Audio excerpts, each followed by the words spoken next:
What's up, everybody? Caster Crashcourse here, and today we're talking about Magical Dream 7.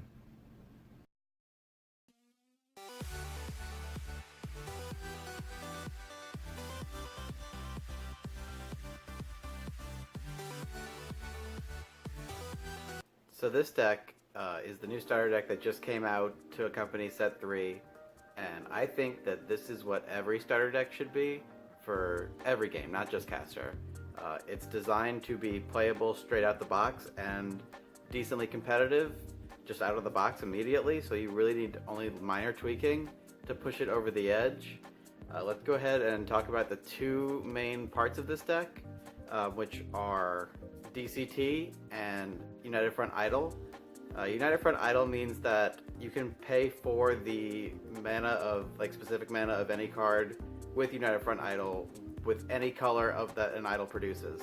So most of our casters are idol, so this deck is 7 colors, and it doesn't feel it at all. It just feels like you're playing one color, and it's really nice. The other one is DCT, which stands for Dreams Come True. Basically, the more cards that you have that share Earnest, which is a keyword kind of like insect or flower on the creatures, and it's also on your casters. The more cards that exist of that in your graveyard, the more benefits the cards on your field get.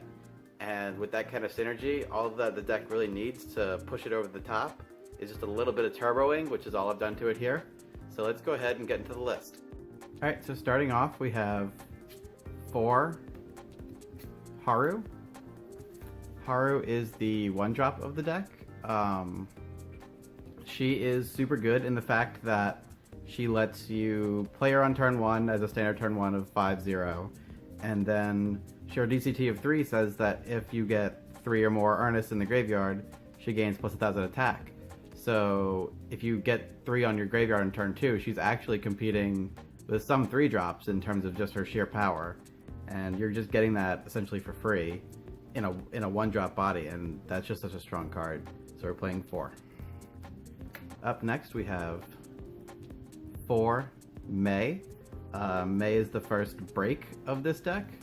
Something that's worth noting here is that all of the DCTs in this deck can give break, well, at least almost all of them. The majority of creatures are breaks, but the break is situational based on how many cards are in your graveyard with Earnest. And so she gives break at 3, and at 7 she gets plus 3,000 attack. So she becomes a 2,000 a 2-drop 4,000 attacker, and I mean, we haven't seen numbers like that in this game yet. It just makes her like crazy good. Up next we've got 4 Reina. Reina is the same kind of way. She gets break at 3, and at 7 she gets plus 3,000 defense. So she's a 4,000 defense wall. That's also super cool. They're kind of like mirrors of each other in that, is the red and blue and attack and defense. And that's just, it's so easy to pull off, and usually you're going to get it super fast. So playing 4 of her too, because we want to play as many breaks as we can. Up next we have 4 Asami. She's like kind of a better version of both of them, or I guess a little more rounded version of both of them. She's also a break at, she's a break at 2. And at 3, she gets plus 2,000 attack. So she becomes a 3,000, so she's kind of in the middle between both of them. But she also requires less cards in your graveyard. So she's a little more achievable. And still just a really good card. The more breaks, the better. And this deck plays like 20 breaks. Or something close to that. It's awesome. Up next we have Non, our 4-drop in yellow. She's a DCT 5, gets break, and at 7, when she comes into play, you draw 2 cards. So she's your hand replacement, and like she's a +1, which we don't have a whole lot of. I mean, there's a few +1s throughout the game, but like this card is just straight value once you've got 7 in your graveyard. And she's got a pretty solid body. Like a lot of the other 4-drop breaks only have like 1,000, 1,000, or 2,000, 0, but she's sitting at pretty at both 2,000, 3,000, and that's awesome. Next we've got 3 Tomomi. She's kind of the opposite of Non in that she's 3,000, 2,000. She also gets break at 5, and at 7 she takes control permanently of target 3 or less creature your opponent controls. And I mean, it's still more breaks, and like they're all just so good. I think they kind of tried to design it in a way that they were all so good because the break was situational, but you can exploit it really, really easy. All right, moving forward, we have I believe our last creature, which is 2, Erina. Erina and Haru are the only non-break band members. She's a DCT 7. When she comes into play, she gets plus 3,000 attack and defense, which means that she's a 5-drop 7,000 who also gains Hubris and Double Corrupt. And even if you don't have that, oh, actually no, I lied. And she gains Enter Destroy Target Enemy Servant. So you want to play her after you've got 7, which is good because I mean you're not going to be tutoring her out too much faster than that. But yeah, she's still good. So we're playing 2. Moving on, we've got our spells. 2 popularity contest. Another thing that's cool about this deck is that the conjures also can have Earnest on them. So like you play this on turn 1, and it searches out an idol from your deck. And keep in mind you can play this with any color mana, because it also has United Front Idol. And you just kind of immediately get the benefit of having 1 Earnest in your graveyard, which is just going to start the fire that will just be really hard for your opponent to deal with. Next, we've got the best card in the deck that makes everything possible. For Price of Overeating. This card says draw 4 cards, discard 4 cards. So you play this on turn 2. You either play a Haru on turn 1 or a popularity contest to guarantee that you're going to get yourself... Well, you play the Haru if you already have an orange caster, and you play the popularity contest to guarantee that you're going to get an orange caster. So you can always play this on turn 2. If you play the popularity contest, this means you're going to have 5 Earnests in your graveyard on turn 2, which turns on the basic ability of at least all of your breaks, or full abilities for some of them.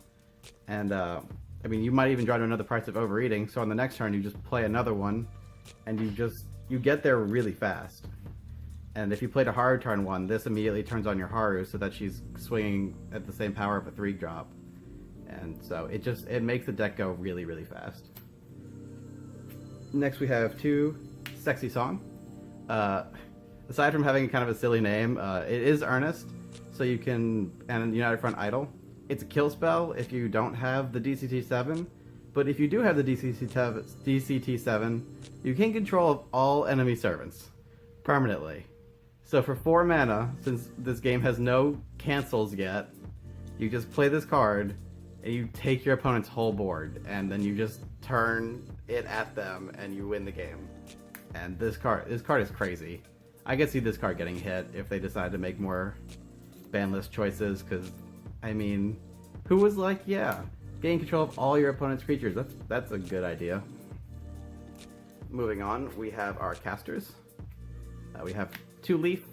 Leaf is a reprint of Lily Verde. They just share the same text. The difference is she's an idol / Earnest, so getting her in the graveyard lets you get more Earnest parts, and idol means you can play all these cards regardless of their color with her.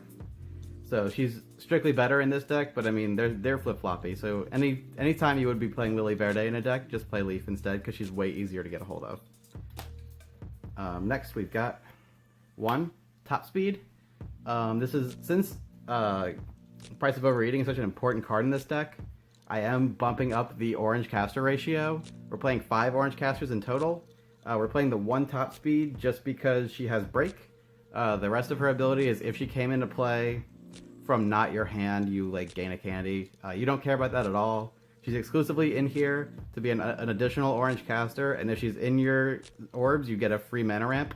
So no reason not to play it. Next we have 2 Irie. Irie's also super good in here because you can tap her and mill 3 off the top of your deck. It's a little more blind fire than Price of Overeating, but if you can get the price in your hand, I mean, she taps for the orange anyway, and if you can't, you're starting off pretty with 3, and then a turn later you'll be at 6, and so on and so forth. So she's definitely the next best choice after the orange caster for the deck that comes with the deck, which is 2 Marigolds. She also mills 1, but if you mill a banned card, you draw 1 card, which is really nice because the majority of your deck is banned. There's no reason not to be playing 2. I was debating playing 3, but I decided that the additional name and top speed would just be better. So that's what we went with. Next we have 2, Chronicles. She gives a band hubris, which is really nice because you don't have to discard to do that, like you do with cards like Tenel and the new Clarissa Marita, I believe is her name, who say discard, give double corrupt. She just gives hubris for free. She's also another idol Ernest, so we're playing her. And next we have Emmy Sharp. Emmy is a Sensei's Divining Top, for those of you who have played Magic. She's super awesome. It's totally free, and it lets you set up some good plays, because if you play her turn 1, you can look, and you don't have any better plays, you can tap and see if you have a orange caster or a Price of Overeating on top of your deck and stack it the way you need. Or if you you can tap her, and if you control Irie, you can safely see if you're milling 3 Ernest off the top. And she's just a really good card. She's good even outside of this deck. I wouldn't be surprised if most blue decks are going to be playing 2 of this card. Up next, we've got Pulitzer Lotta. Lotta is a reprint of Ayutthaya from set 1. She's just discard a caster, draw a card. It's just better in here because you're discarding casters that have United Front Idol, or Ernest rather, so for your United Front Idol and DCTs. And she's just really good. Any deck that plays Ayutthaya would just play these instead. Or both if you already have the Ayutthaya's. But, I mean, if you don't, good replacement. We're playing 1 Patzer. She gives target band member plus 1,000. That's not super mandatory in this deck because you're trying to turbo out your cards so fast that you don't care if you're getting the additional plus 1,000 because you're going to be getting huge numbers out of here anyway. So she's kind of a win more caster, but she is still an idol in earnest, so we're going to play her at a 1-of. Next we have 2, Maria I, level 1. So she lets you draw cards if you already used another idol's ability this turn and didn't have it for mana. She's pretty good. We have enough of pink cards in here. I mean, not that it matters because United Front Idol, but there's enough of pinks that if for whatever reason your opponent shuts off keywords with a card that might exist in the future, we don't know yet, maybe she'll still be viable because you can still get off your sexy songs, which is ridiculous to say. But mostly she's in here so that we can use our last card, 1 Maria I, level 2. So you can tap her and banish the one out from underneath her stock to look through your graveyard and see how many bands you've got in there, and then play an Earnest card. Oh no, I'm sorry. It's search your deck for a band card with total cost equal to the number of Earnest cards in your graveyard, which is gonna be most of them, and then just put it into the field, which is really stupid because that triggers, I believe that triggers Tomomi, who says, yeah, if this card was put into the field without being played from your hand, trigger that effect. So that will trigger that effect for free. And keep in mind, you don't have to remove them from your graveyard, so you can tap this card like every turn and just keep getting free cards out of your deck. And it's just so crazy. So I think this deck is really powerful in that it has so much synergy with itself, just like as a starter deck by itself. I mean, if we're gonna go through here, let's pull out the cards that aren't in the starter deck just to show how strong it is as a starter deck. I think that's it. Yeah, out of this whole deck, there are 7 cards that are not in the starter deck. And these are, I believe, yeah, they're uncommons. So if you can find them, they're from set 1, so if you can find them, they're not expensive. This is in set 3, and this is in the Rising Girl Project box. And this could just be any other orange caster. It requires minimal investment beyond the 1 starter deck just to be a good deck. And I could see this being a meta contender for the future. And yeah, overall, the one thing that I would say this deck suffers from is cards like Lineal that say put target X on from your opponent's graveyard on the bottom of their deck. But with Price of Overreading and Irie, you can put cards in your graveyard way faster than your opponent can take them out. And that just, you're gonna win. The best cards to side against this deck are still not fast enough to stop this deck. And I think it's great.